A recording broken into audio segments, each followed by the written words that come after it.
Good morning, everyone, and welcome to the Fiber Broadband Association's Five for Breakfast. We're now in our 26th episode of 2025, so we're now officially halfway through 2025. Hard to believe. Before we kick off, I'd like to thank Wesco, the platinum sponsor for Five for Breakfast.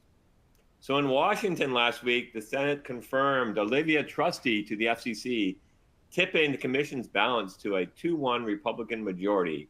Trusty was sworn in on Monday, just ahead of the next open meeting tomorrow. Meanwhile, the confirmation of Ariel Roth, the nominee to lead NTI, is still pending. Congress is back in session this week, and the Senate's aim is to vote on the reconciliation bill by the end of this week, ahead of the July 4th recess. It happens next week. As noted previously, we continue to monitor the 10-year moratorium on state and local AI regulation, which is now linked to BEAD funding and faces bipartisan opposition. The Senate parliamentarian allowed the provision to stay in the reconciliation bill, but we expect to see some final changes in the language.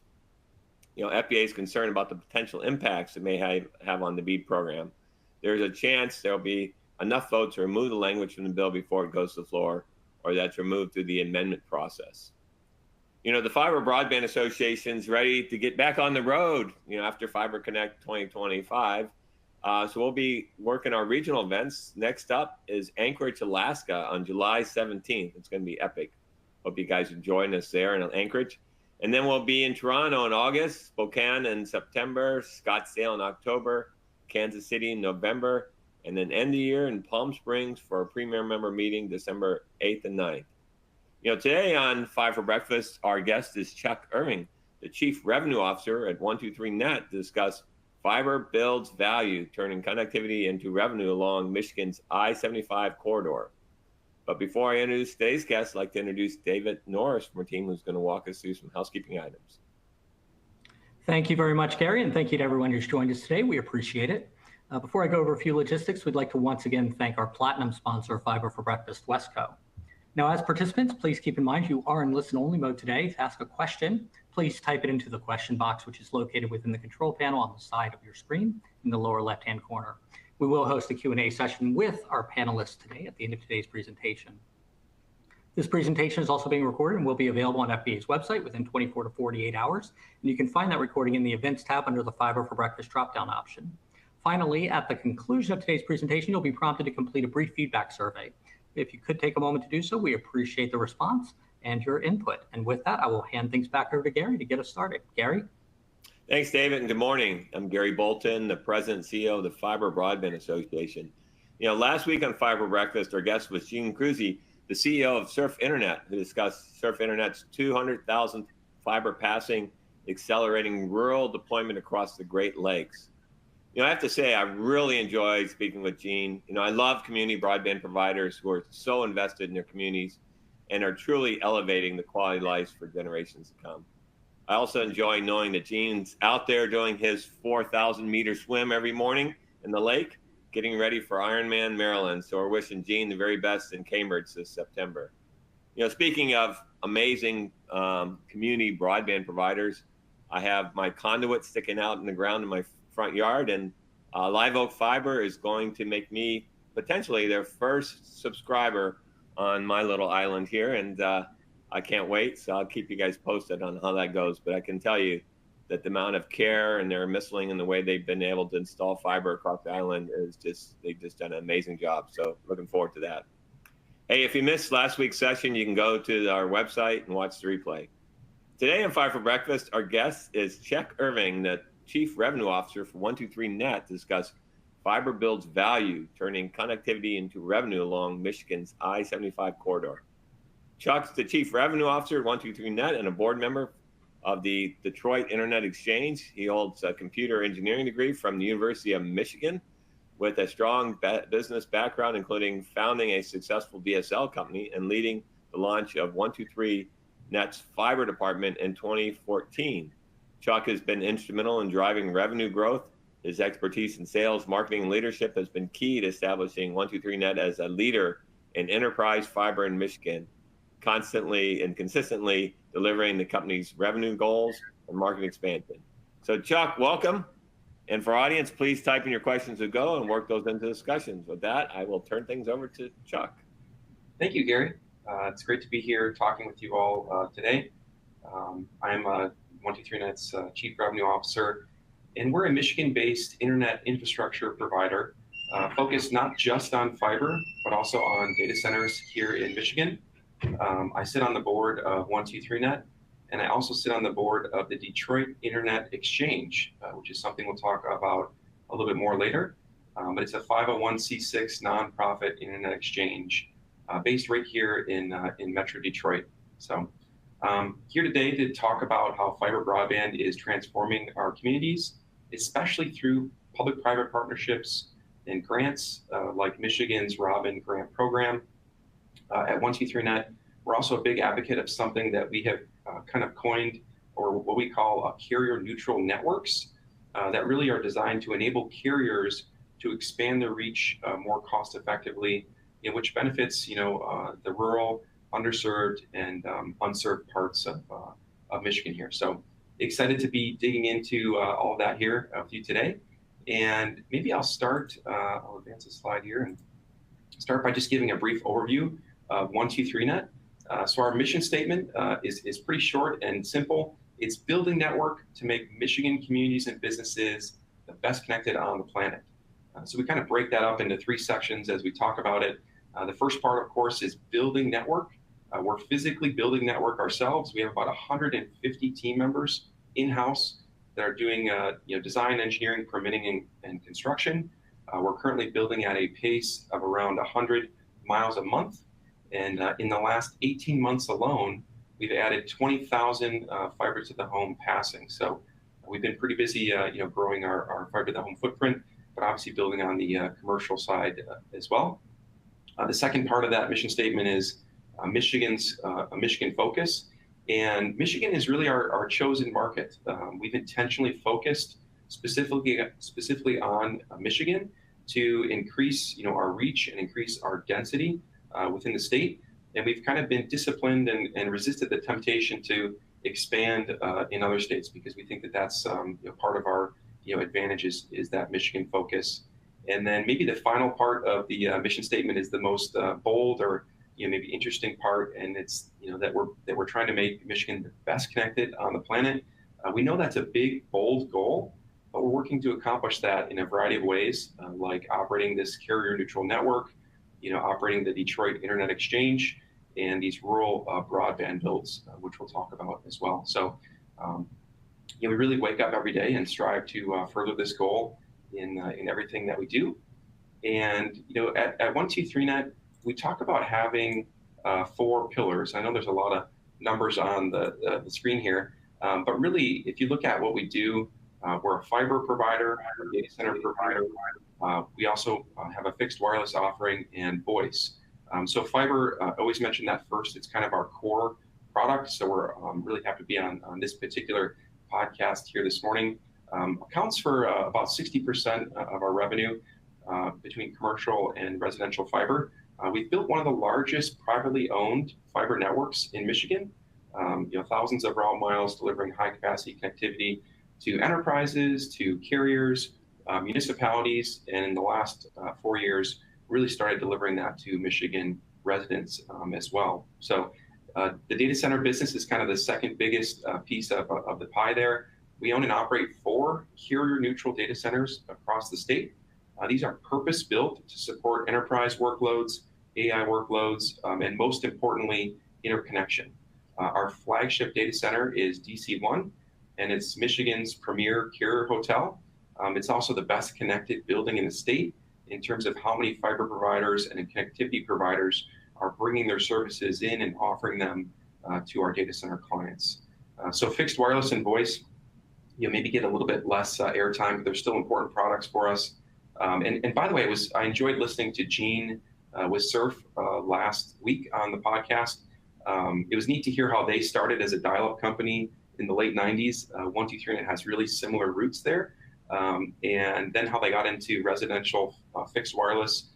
We do fixed wireless, but it's on the commercial side only. Have about 55 towers today. We're doing both licensed and unlicensed.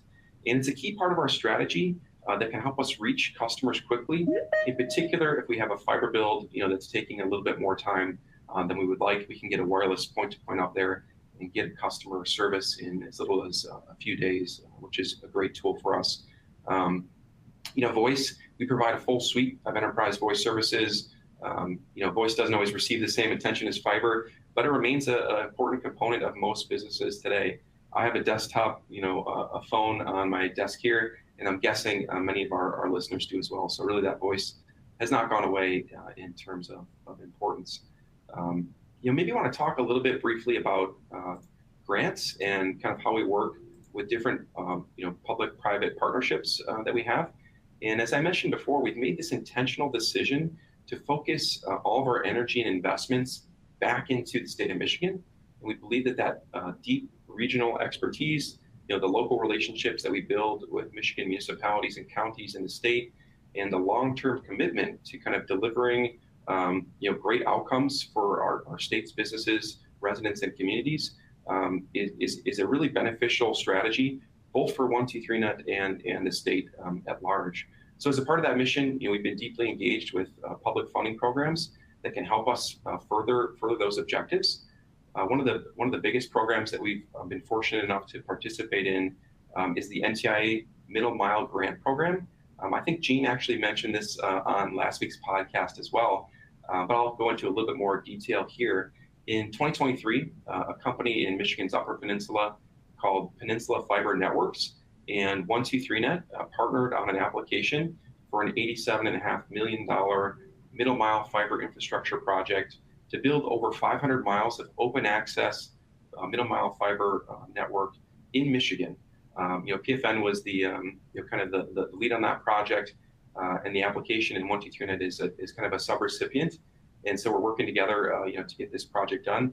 And most interestingly, it includes 3 different lake crossings. 2 of them you can kind of see on the screen here that are connecting Chicago over to St. Joseph's and Benton Harbor. And then there's another route that's connecting Michigan's Upper and Lower Peninsula. So really exciting, really interesting projects, things that have never been done before, across these lakes in Michigan. You're obviously going to make a really positive impact on different parts of the community. They have a ton of need. I know you mentioned, Gary, that you live on an island there. There's an island called Beaver Island in the northern part of Lake Michigan that had no fiber connectivity. And so these new routes are bringing a north and south path in there, and it's just going to do wonders for that kind of underserved part of Michigan there. So that's not the only grant project that we're working on today. Michigan has a ROBIN grant program. I always love these acronyms. So ROBIN stands for Realizing Opportunity with Broadband Infrastructure Networks. So it was a state grant, and we're proud to be a major recipient of the ROBIN grant program. We have 2 projects, and you can kind of see them again on the screen here. The northern section is that yellow area, and that's actually Allegan. That's Ottawa County, and then south of that is Allegan County in the blue and orange there. So in Allegan County, we received a $28 million grant from the state, and about half as much also in the form of a public-private partnership with Allegan County itself. And then 123Net is bringing the balance of the funds. It rounds out to around a $60 million project to build 1,200 miles of network in Allegan County, serving 11,000 underserved and unserved homes. Can't say enough about Allegan County, how great of a public-private partner they've been, not just in the application process, but the ongoing support, of the project after winning the grant, working with the local municipalities and the counties to help that go smoothly. And Ottawa's a similar story. Again, a very beneficial public-private partnership with Ottawa County. They kind of brought about 25% of the funding to the table. The state, through that ROBIN grant, brought about 50% of the funding to the table in the form of $9 million. And again, we're building substantial route miles, 300 miles of fiber to serve 2,500 underserved and unserved passings in that community. And again, can't say enough positive things about how great it's been to be a partner with a county on a project like this. Both of those projects are going really well. In fact, in Allegan County, I think we're at about 53% of the way to connecting the total balance of those 11,000 passings. So stuff's going quite smoothly on those fronts.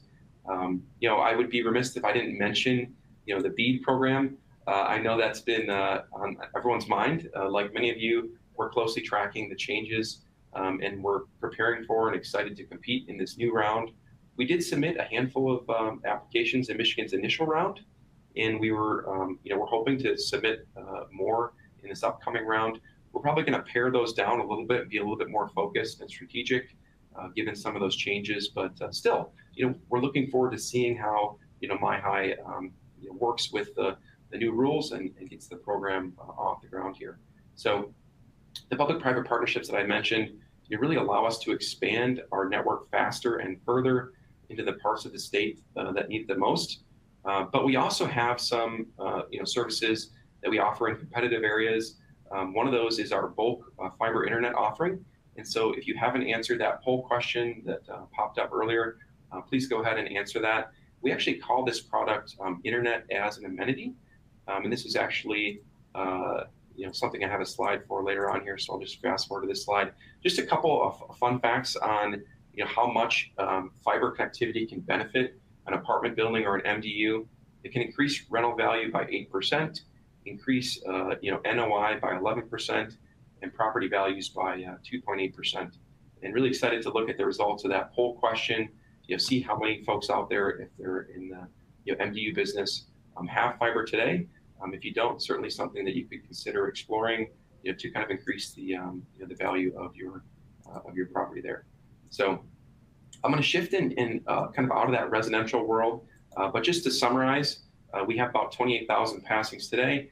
We're building rapidly at a pace of around 2,000 a month, and we should be approaching 40,000 passings by the end of this year, with about 75% of those coming in different grant areas and grant projects that we're working on.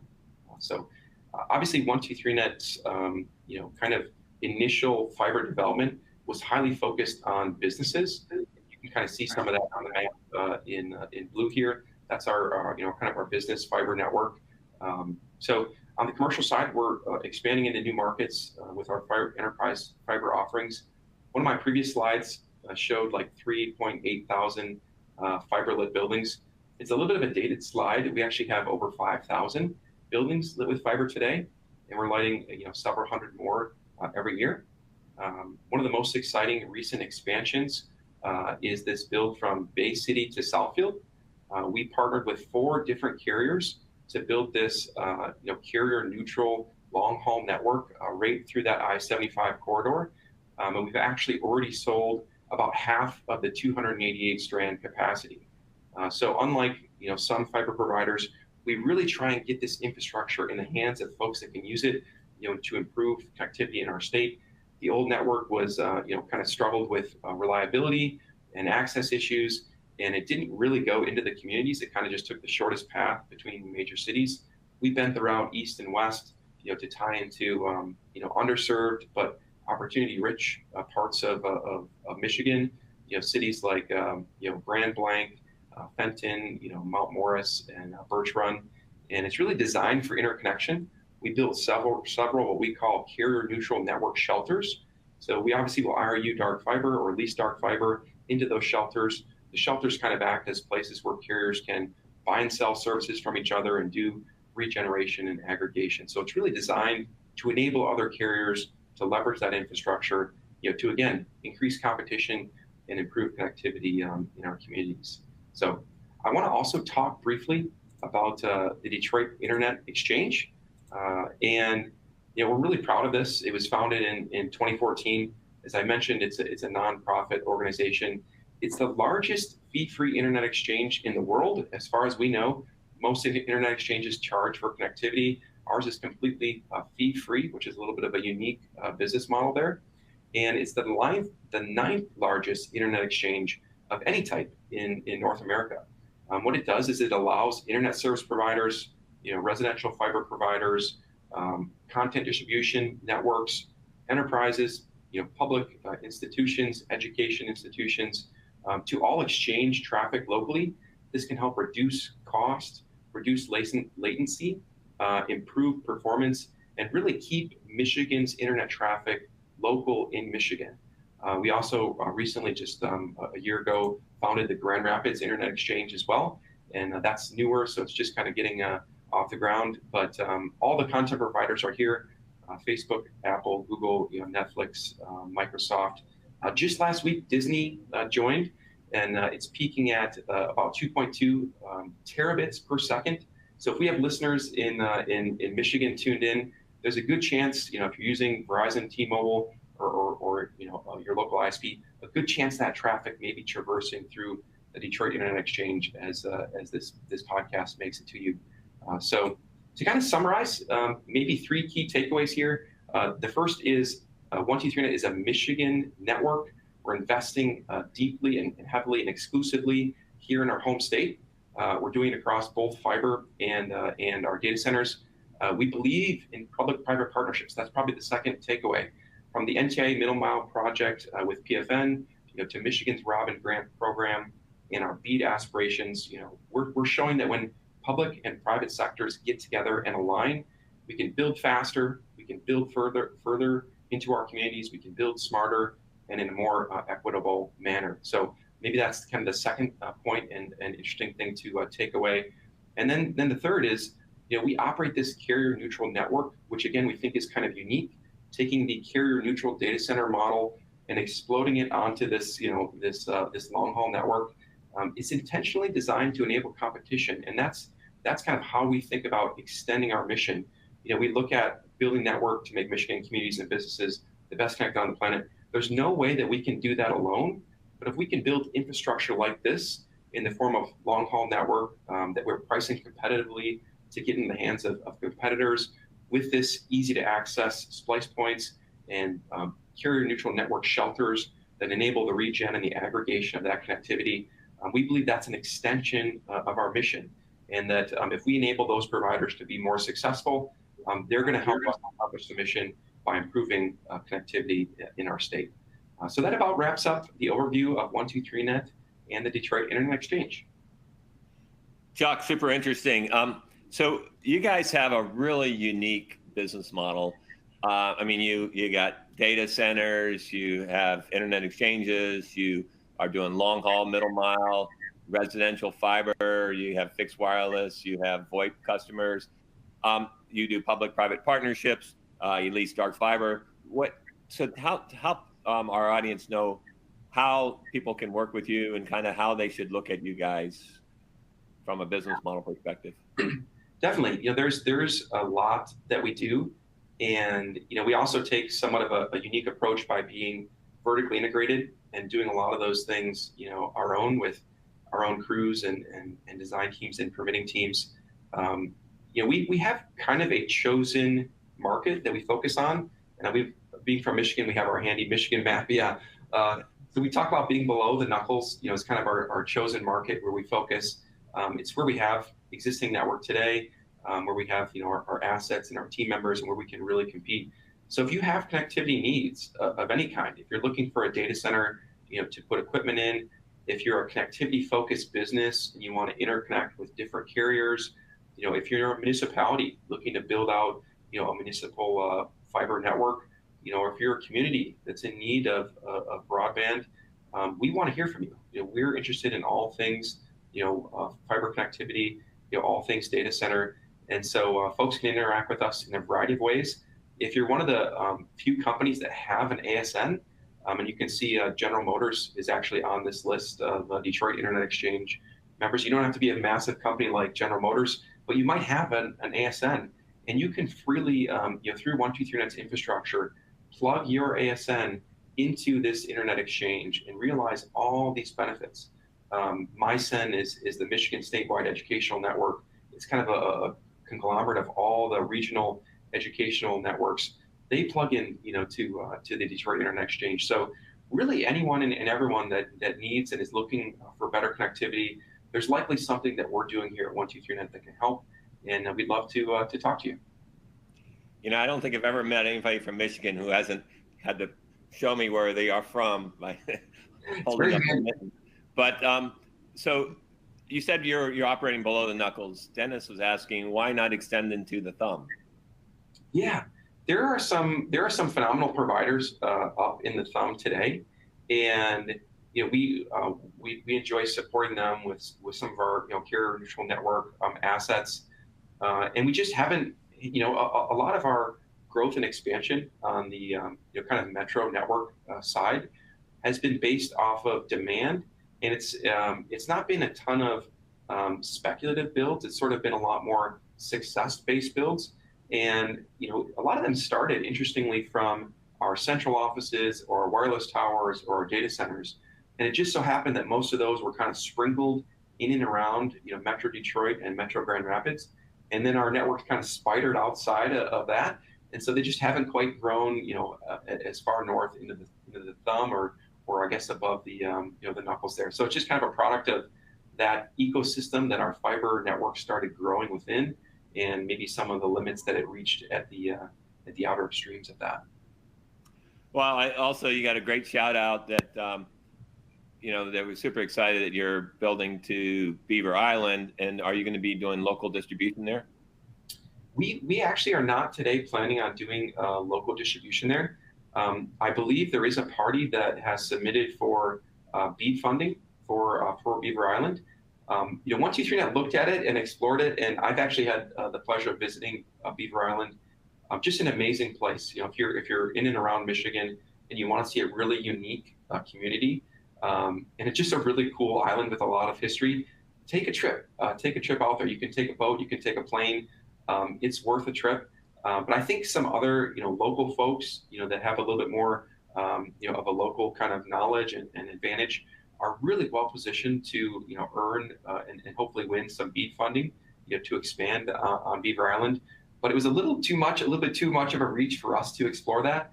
But we're excited with PFN to get that connectivity to the island itself and support whoever eventually is lucky enough to build a beautiful BEAD network out there. Well, I mean, that's kind of the long pole in the tent is to get the middle mile and have the fiber connectivity. It makes it easier for a last mile provider, much easier. We see that in tribal areas and so forth. Can you talk a little bit about, you guys started off, basically the first 25 years was kind of B2B, and now you're into the residential space. So what was the split that got you into mile residential fiber? It's a great question. And, interestingly, if you go back to the late 90s, dial-up was kind of a residential service just as much as it was a business service. And then we, as dial-up, kind of went away, we became highly business focused for the next couple decades. And it was really COVID that kind of, sparked our interest in getting into, residential fiber. I'll tell you a brief story. We were getting a lot of requests. Hey, when are you guys going to get into the residential game? You have fiber near my home or near my community. We could really use you guys. My businesses uses you. We love your services. When are you going to get into residential? And we started seeing more and more of that, especially as COVID and the work from home wave happened. And we happened to do business with all of the big three automotive companies. And the buyer that helps buy network services at General Motors lived again right along some of our metro business fiber, and he lived in a neighborhood that kind of intersected that, and he said this would be awesome. I currently have a cable provider. It's an MSO, and they've really done a poor job. I'm not going to name the MSO, but they weren't allowing him to work from home. As an important person involved in the purchasing department, he could not get his work done and work from home effectively. And so we said, okay, we've kind of got this ambassador in this neighborhood.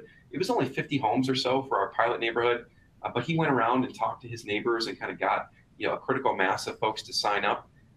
We decided to build the network, learned a lot, had some aerial sections and some underground sections, learned a ton and realized that we could do this and we could do this successfully.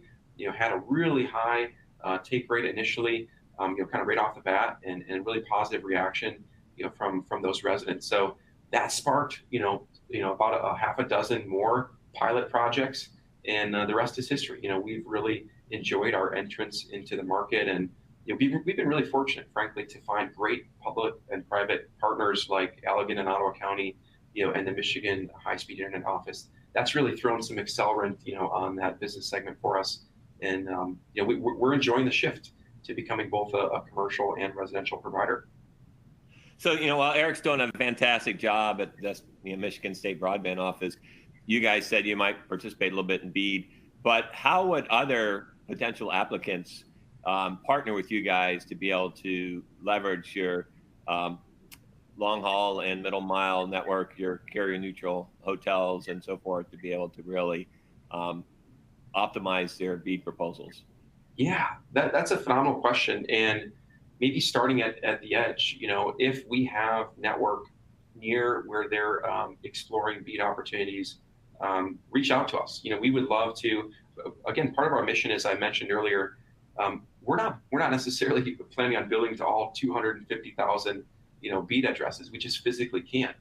We want a small piece of that pie, a meaningful piece, but we want to enable everyone else to be successful and to lower their cost basis, have a higher probability of permeating into the community with their services. And we also have this term that we like to describe as being an equal opportunity network, where the small regional provider can get an IRU, can afford to buy an IRU on our cable, can afford to, they don't have to build their own regen shelters. They can come in and buy a few rack units or even a whole rack or a fractional rack inside of our regen facilities.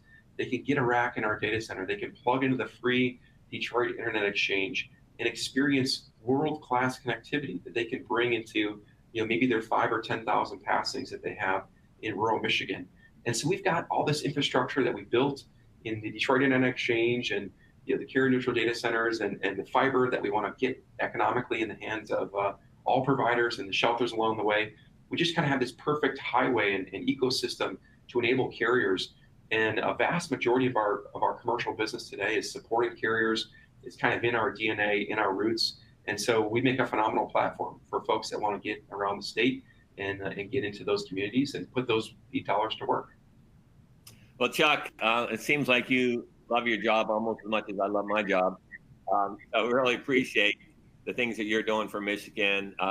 Just a lot of exciting things happening in Michigan. So thanks again for joining us today. And I want to thank everybody for joining us today and look forward to get back together next Wednesday. We're going to have FCC Commissioner Ana Gomez. Now that they have 3 commissioners all confirmed, they're going to start to make some things happen at FCC. So we'll get to hear from her on what exactly to expect from the FCC during this administration. You're not going to want to miss that. Thanks, everyone. We'll see you guys next Wednesday. Thanks, Chuck. Mm-hmm.